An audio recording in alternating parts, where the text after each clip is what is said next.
과거에는 결혼이 장사하는 것도 아닌데 돈 얼마가 그렇게 중요한 건가 생각했습니다. 제일 중요한 건 뭐니 뭐니 해도 두 사람의 마음이라고 생각했지요. 하지만 서로 평생을 다르게 살아온 두 사람이 만나 가정을 이룬다는 게 제 생각처럼 쉽지 않은 일이라는 걸 이번 일로 깨닫게 되었습니다. 결혼은 현실이고 연애의 연장선이 아니라는 사실을 말이지요. 남편과의 연애는 길고도 길었습니다. 정말 저를 떠받들어 모셔주고 제 부탁이라면 하늘의 별도 따다가 가져다 줄 것만 같던 사람이었지요. 하지만 남편은 가족의 부탁이라면 하늘의 별은 물론이고 태양까지 가져다 줄 사람이었다는 걸 여태 모르고 살았네요. 요즘 대세는 반반 결혼이다.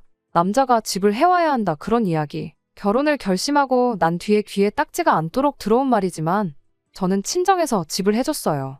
집 구할 때 조금 욕심을 내서 대출 1억 끼고 제가 여태껏 일하면서 모아놓은 돈까지 전부 탈탈 털어서 좋은 위치에 있는 집을 구했습니다. 결혼해도 계속 맞벌이 생활을 유지할 계획이었기에 두 사람 벌이로 대출 1억 이자 내는 거 부담 없었고 사실 대출까지 받아가며 욕심을 냈던 이유도 아파트부터 해서 그 주변 지역까지 호재가 너무 많았던지라 그냥 몇 년 살기만 해도 집값이 대출받은 돈보다 훨씬 더 많이 오를 거라는 확신이 있었거든요. 친정에서 집 하는데 돈을 다 해준 이유는 별거 없었어요. 남편과 저희 집 형편이 조금 차이가 났거든요. 하지만 친정에서도 남편이라는 사람 됨됨이 하나만 보고 결혼을 허락해주고 집을 해주시기로 결정을 하셨던 거죠. 당장 집안 형편 차이가 난다지만 저희 집이 뭐 재벌 정도 되는 급도 아니고 그냥 부모님 노후 준비 넉넉하게 되어 있고 어디 가서 아쉬운 소리 할 일은 없겠구나 싶은 정도였거든요. 그러니 당장 돈 얼마 차이 난다고 해서 무작정 결혼을 반대하기보다 남편의 사람 됨됨이를 좀 더 파악해 보기로 하셨던 것 같아요. 그리고 남자라면 모름지기 생활력이 가장 중요한 거 아니겠냐 하시며 남편의 다른 장점인 생활력에 기대를 하면서 결혼을 허락하셨던 거고요. 저희 부모님께서도 현재는 넉넉한 형편이지만 처음 결혼 생활 시작하셨을 땐 상황이 썩 좋은 편은 아니셨답니다. 어려웠던 양가 가정 형편 속에 아무 도움 없이 결혼했고 두 사람 생활력만 가지고 맨땅에 헤딩을 해서 현재까지 오게 되신 거였고요. 그러니 생활력 있는 남편에게 기대를 하셨던 거예요. 남편이 저랑 연애하던 당시에도 주말에 저랑 따로 만나는 약속이 없다거나 하면 아는 지인 가게에 나가서 일을 돕고 일당 받아오는 식으로 투잡을 뛰었고 회사 퇴근한 뒤에도 몸이 덜 피곤하면 대리운전도 나가고 배달일도 나가고 하면서 부업을 하는 식으로 돈을 모았었거든요. 홀어머니와 동생을 대신해 가장 노릇을 하느라 그런 것도 있었지만 그렇다고 해서 가족들한테 전 재산 퍼다 나르고 그러는 사람은 또 아니었어요. 비록 많은 금액은 아니었을지라도 그 어려운 상황에서도 저희 부모님이 해주신 신혼집에 혼수도 가득 채우고 리모델링 비용에 결혼식 비용까지 싹 다 남편 돈으로 할 수 있을 만큼 돈을 모아놓았었거든요. 저희 부모님도 남편의 그런 점을 높게 사셨던 것 같습니다. 그래서 결혼을 허락해주고 시작할 때 집이 있고 없는 게 차이가 클 거라며 큰 돈을 내주시면서 집을 해주셨던 거예요.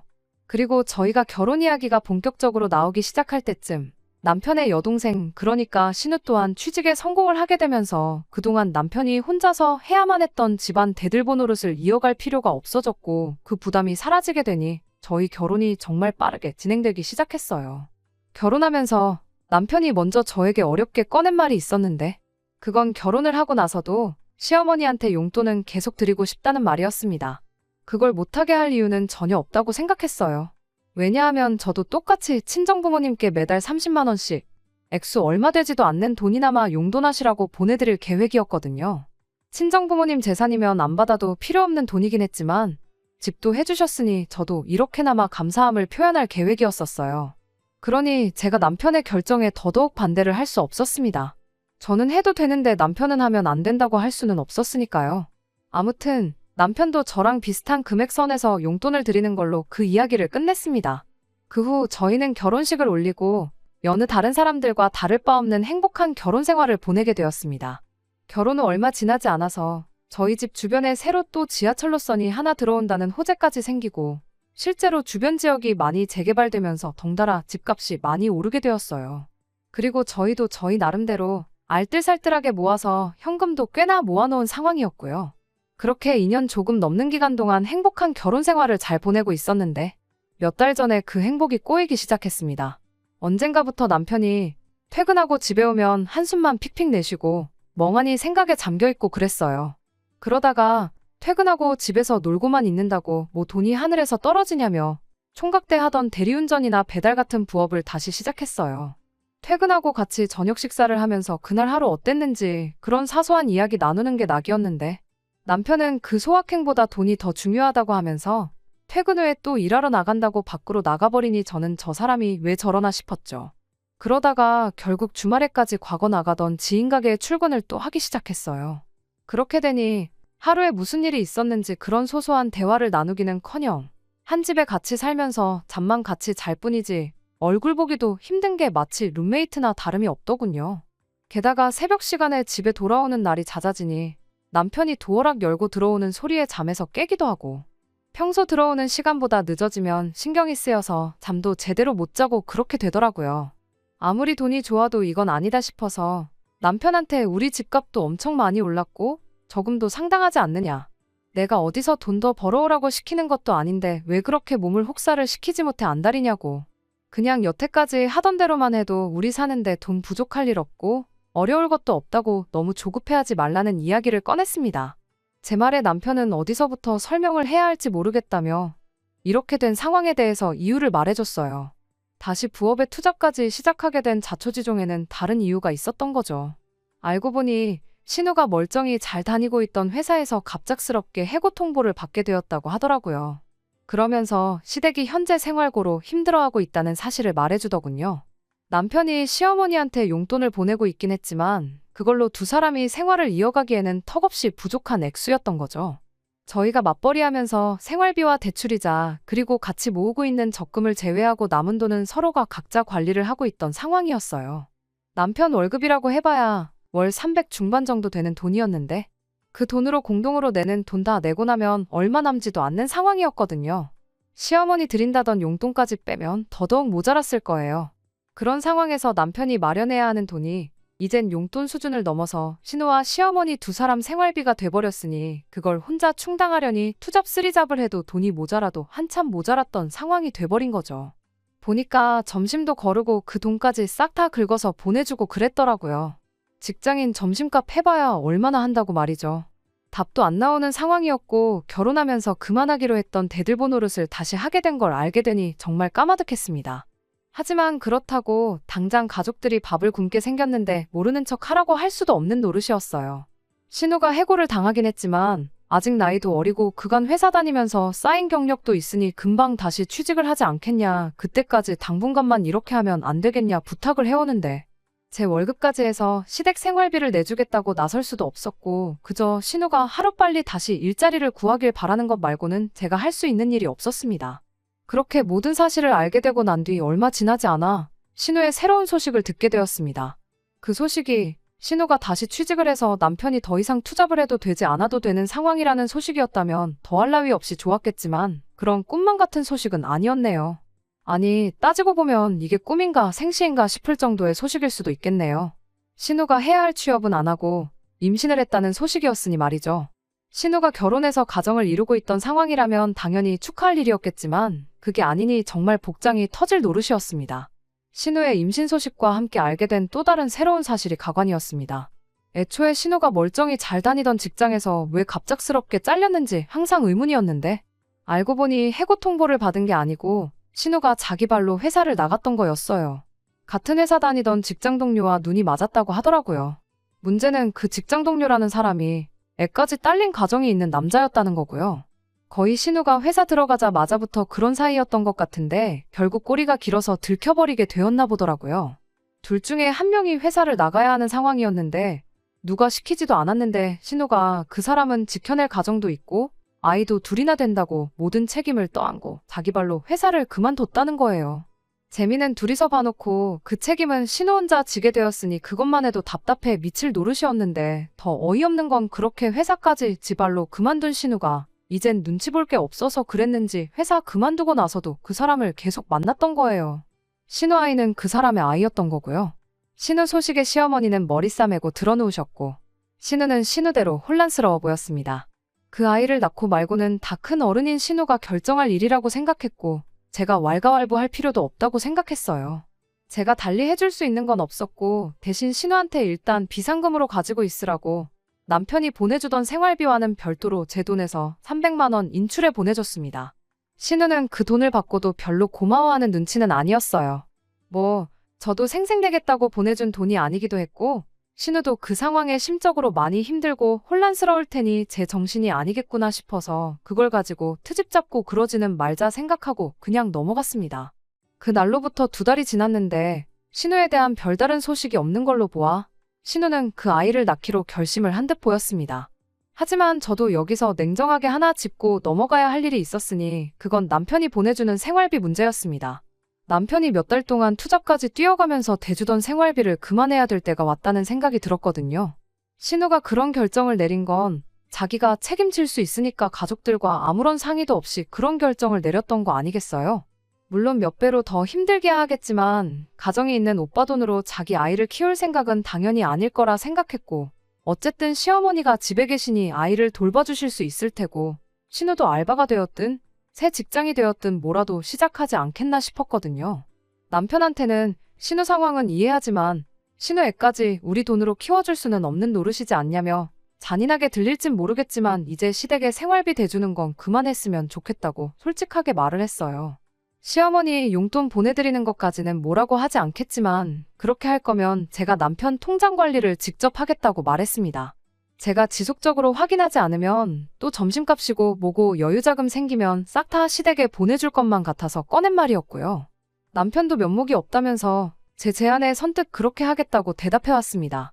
오히려 지난 시간 동안 시댁에 생활비 보내주는 걸 이해해줘서 고맙다고 말해줬어요. 내 가족한테 돈 주는 게 곶감냐는 식으로 나올까봐 걱정했는데 그래도 제가 이해해주고 있었다는 사실을 알고 저렇게 말하니 다행이라고 생각했고 저희도 이제 다시 정상적인 생활로 돌아가겠구나 싶었습니다. 실제로 남편도 그 이야기가 끝나자마자 부업도 그만하고 주말에 나가던 투잡도 그만뒀었거든요. 몇 달 맘고생한 만큼 다시 행복한 결혼 생활로 돌아가겠다는 생각에는 그 어떤 의심조차 들지 않는 상황이었어요. 그리고 나서 얼마 지나지 않아 친정부모님한테서 좋은 소식을 하나 듣게 되었습니다. 친정부모님께서 점 찍어둔 부동산이 하나 있는데 저희가 관심이 있다면 그걸 양보해 줄 테니 어떻게 잘 굴려보라는 연락이었어요. 결혼 생활 3년 하면서 저희 집값이 많이 오르기도 했고 저축해놓은 돈도 상당했으니 그냥 은행에 넣어두는 것보다 뭐라도 해보는 것도 나쁘지 않겠다는 생각이 들던 차여서 관심이 가더라고요. 특히나 저희 부모님이 부동산으로 워낙에 재미를 많이 보신 분들인데다가 나름대로 부동산을 고르는 데 있어서 깐깐한 기준이 있고 안목도 있으시거든요. 그런 친정부모님이 자식인 저한테 추천해주는 부동산인데 당연히 실패는 없겠다는 확신도 있었고요. 저도 무작정 부모님이 소개해줬다고 덥석 물지는 않았고 제 나름대로 이리저리 검색도 해보고 조사도 해봤는데 그 집이 보니까 남편과 제가 다니는 직장에서 지금 사는 집보다 위치도 훨씬 좋고 집을 내놓으면서 인테리어까지 싹 다 고쳐놔서 추가적으로 돈이 더 들어갈 것도 없었어요. 요즘 같은 부동산 시장에 계속해서 집값이 오르는 지역이었던 건 말할 것도 없었고 말이죠.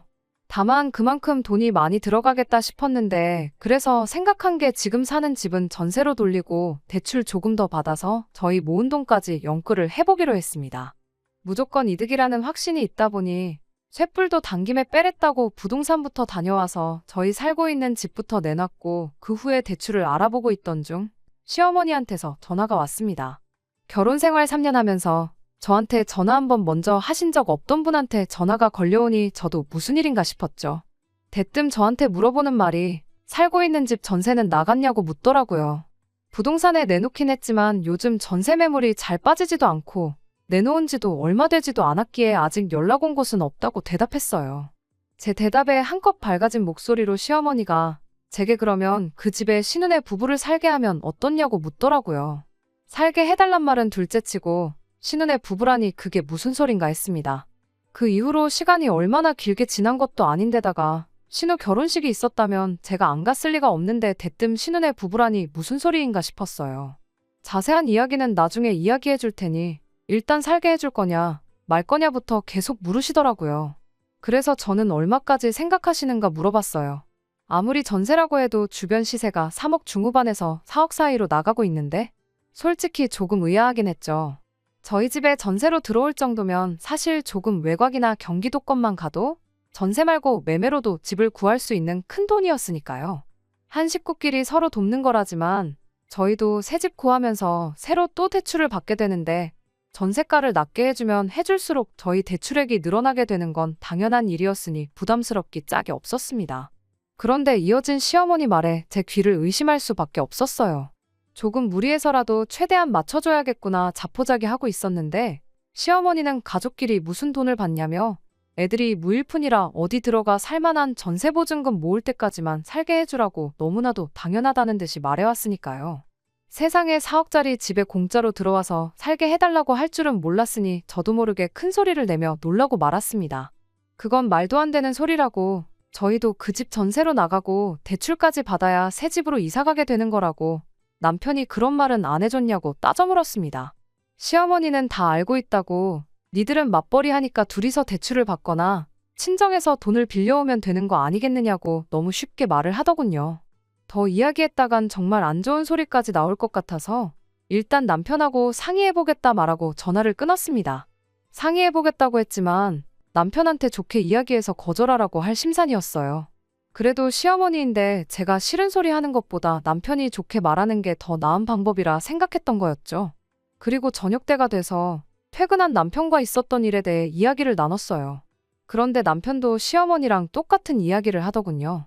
다른 사람도 아니고 내 남편한테서 생각지도 못한 대답을 듣게 되니 피가 거꾸로 솟는다는 말이 무슨 말인지 알겠다 싶을 정도로 혈압이 오르더라고요. 남편은 제 분위기를 살피더니 신우가 처한 상황이 너무 안쓰러워서 그런다며 신우 이야기를 꺼내더군요. 신우가 만나던 그 남자가 결국 지 처자식을 뒤로하고 신우랑 함께 하기로 했답니다. 그래서 시어머니가 그 둘을 두고 부부라고 했던 거고요. 그런데 문제는 그 남자 집에서 이혼을 안 해주겠다고 나왔답니다. 정확히는 이혼은 해줄 수 있지만 그럴 거면 전 재산 다 내놓고 몸만 나가라고. 그러면 합의 이혼을 해주겠다 나왔다네요. 매달 줘야 하는 양육비는 말할 것도 없고요. 아무튼 그 조건이 아니면 이혼은 없다고 나왔답니다. 그 와중에 신우는 정신 못 차리고 무늬만 아빠는 싫다고 해달라는 대로 다 해주고 이혼을 하라고 강요를 했고 결국 그렇게 두 사람은 결혼식은 일단 미루고 살림 먼저 합치게 되었다는 거예요. 그런데 당장 개털인 남자가 몸만 들어왔는데 집이고 뭐고 구할 방법이 없는 와중이었다는데 그때 저희가 마침 타이밍 좋게 집을 전세로 내놓은 상황이었던 겁니다. 남편은 조카도 몇 달 뒤면 태어날 텐데 집도 절도 없는 동생네 노숙은 시킬 수 없지 않느냐며 불쌍한 동생네 부부를 위해 저희 집을 내주자는 헛소리를 하고 있던 거였어요. 저희는 당장 맞벌이 하니까 대출 더 받는 거는 문제도 아니고 제가 원한다면 자기가 투잡 탓이 뛰면서 대출이자를 전부 자기 돈으로 감당하겠다고 그러면 상관없는 거 아니냐고 나오는데 아주 답답해서 속이 터지기 일보 직전이었습니다. 남편하고 이야기해서 잘 해결해 보려고 했는데 이건 제가 신우 혹은 시어머니랑 직접 만나 단판 짓지 않으면 끝나지 않겠다는 생각이 들었어요. 일단 남편한테는 나는 더 할 말이 없으니 나중에 다시 이야기하자고 하고 다음날 퇴근 후에 저는 시댁으로 곧장 향했습니다. 시어머니도 눈치가 있는지 말도 없이 불쑥 찾아온 제가 무슨 이야기를 하러 온지 어느 정도 짐작을 했나 보더라고요. 저보고 한가족끼리 너무하다며 집을 달라는 것도 아닌데 내 딸이 들어가 잠깐 살게 해주는 것도 못 해주냐, 더군다나 맏며느리면 가족들을 위해 희생해야 하는 거 아니냐 하는 말도 안 되는 소리를 늘어놓더군요. 그렇게 신우 살 곳이 걱정되면 어머님 집에 같이 살면 되는 거 아니냐, 아직도 한 집에 같이 살고 있는데 사위 한 명 더 드리는 건 또 안 될 게 뭐냐고 따졌죠. 신우 애 태어나면 어머님이 애 봐주고 신우도 직장 다시 구해서 나 죽었소 하고 몇 년 맞벌이 하면 애 학교 가기 전에 독립할 돈 정도는 모을 수 있는 거 모르시냐? 굳이 내 집을 내줘야 하는 이유가 도무지 이해가 되질 않는다. 처음에는 저도 대화로 다른 해결책을 모색해볼 요량으로 제 생각을 이야기했는데 시어머니는 제 말에 그 집이 어디 네 혼자 집이냐고 제 말에 꼬투리를 잡더라고요. 설마 남편이 인테리어 비용한 거랑 혼수해온 거 가지고 소유권을 주장하려는 거냐 따져 물었어요. 그 말에 어디 그뿐이겠냐며 여태까지 대출도 같이 갚아오지 않았냐고. 네 혼자만의 집이라 생각하지 말거라 하는 겁니다. 대출이라 봐야 1억 받은 게 전부고 3년 동안 갚아봐야 얼마나 갚았겠냐고. 아직 반이반도 안 갚았는데 6천 들고 와서 4억 집이 공동소유라고 주장하는 게 말이나 되냐고 따졌죠. 인테리어 비용 2천에 혼수랑 여태까지 남편이 갚은 대출이자 당장 다 돌려주는 거 일도 아니라고. 지금 제가 여기까지 찾아온 이유는 내 집에 신우 살게 할 생각 없다는 거 확실하게 하러 온 자리니까 이야기 길게 하지 말자고 말했습니다. 시어머니는 제 말에 대답도 안 하고 지금 내 아들 내쫓는다고 협박이라도 하려는 거냐며. 너 니네 부모한테 가정교육 그렇게 받았냐고 아주 싸가지가 없다고 따지고 들더군요. 부모님 이야기까지 나오는 걸 보니 상황이 갈 때까지 간 것 같았고 더 되돌릴 수도 없겠다는 생각이 들었습니다. 그래서 저도 여과 없이 시어머니한테 한마디 했어요. 어머님이야말로 신우 가정교육을 어떻게 시켰길래 저 모양 저 꼴이냐. 멀쩡히 가정이 있는 남자 꼬시다 걸려서 직장까지 잘렸으면 거기서 적당히 하고 멈춰야지. 뭘 잘했다고 그 꼴을 당하고도 그 남자를 계속 만나다가 한 집안을 풍비박산을 내놓고 이제는 지 오빠 결혼 생활까지 파탄을 내려고 하고 있지 않느냐고. 저도 할 말 못할 말 가리지 않고 따발총 마냥 쏘아댔어요. 시어머니 얼굴이 시뻘개져서 곧 뒷목이라도 잡을 기세로 부들부들거리고 있더라고요. 돈 관리를 어떻게 했길래 신우 직장 잘리자마자 아들한테 투잡 쓰리잡을 시켜가며 생활비를 받아낼 때 알아봤어야 했다. 쉬지 않고 제 할 말만 계속 쏟아냈습니다. 집안까진 들어가지도 못하고 현관문 앞에 서서 시어머니랑 설전을 벌이고 있는데 벼랑간 벌컥하고 현관문이 열리는 소리가 들리더라고요. 반사적으로 고개를 돌렸는데 거기엔 남편이 서 있었습니다. 시어머니가 제가 찾아온 걸 보고 문 열어주기 전에 남편한테 전화부터 했었나 보더라고요. 그 전화를 끊지 않고 내버려둔 건지 시어머니랑 저랑 싸운 내용을 남편은 전화기 너머로 다 듣고 있던 상황이었나 보더군요. 그리고 그 자리에서 남편은 제가 아닌 가족을 택했습니다. 평생 저한테 화 한 번 낸 적 없는 사람이었는데 저를 향해 고래고래 소리를 치더군요. 어디 어른한테 말버릇이 그따위냐고 하면서 당장 무릎 꿇고 빌라고 하길래 무릎 꿇고 빌어야 할 사람이 누군데 이러냐. 당신 뜻이 뭔지 잘 알겠다 말하고 그 길로 시댁 현관문 밖으로 뛰쳐나갔습니다. 남편은 본능적으로 뭔가 잘못되었다는 걸 깨달은 건지 1분도 걸리지 않아 쫓아나와선 차가운 아스팔트에 두 무릎을 꿇고 싹싹 빌기 시작했어요. 이제 와서 무릎을 꿇는다고 뭐가 달라지겠냐. 그냥 당신은 하던 대로 가족들 대들보 노릇이나 하라 그러고 무릎 꿇은 남편을 뒤로 하고 제 갈 길을 갔습니다. 그러니 이제는 시어머니까지 쫓아나와 제 팔을 붙잡고 그제서야 없던 일로 하자면서 저보고 일단 집에 들어와서 이야기 좀 다시 해보자고 하더라고요. 더 이야기할 게 뭐가 있냐. 있어봐야 신우한테 뭐라도 하나 해주자는 소리지 않겠냐 말하고 나는 그 꼴을 보고 살 인내심이 없다고. 아드님은 돌려드릴 테니 망해버린 딸 인생 위에 아들 인생까지 희생시키시라 말하고 집으로 돌아왔습니다. 그 후로 집까지 쫓아온 남편이 자기가 앞으로는 자기 가족들 뒤로 하고 저를 위해 살겠다며 계속 빌길래 당장 시댁 생활비 보내준다고 하루에 4시간만 자면서 투잡 쓰리잡도 마다않는 사람이 그게 가당키나 한 소리냐고. 그렇게 하는 것보다 남은 인생 가족들 위해 사는 게 더 빠를 거라 말하고 이혼하자 했어요. 이혼 안 해줄 거면 시어머니랑 신우한테까지 위자료 소송 걸고 당신이 그동안 벌어놓은 돈도 가능한 대로 최대한 다 뜯어가겠다 했더니 그제서야 조용해지더라고요.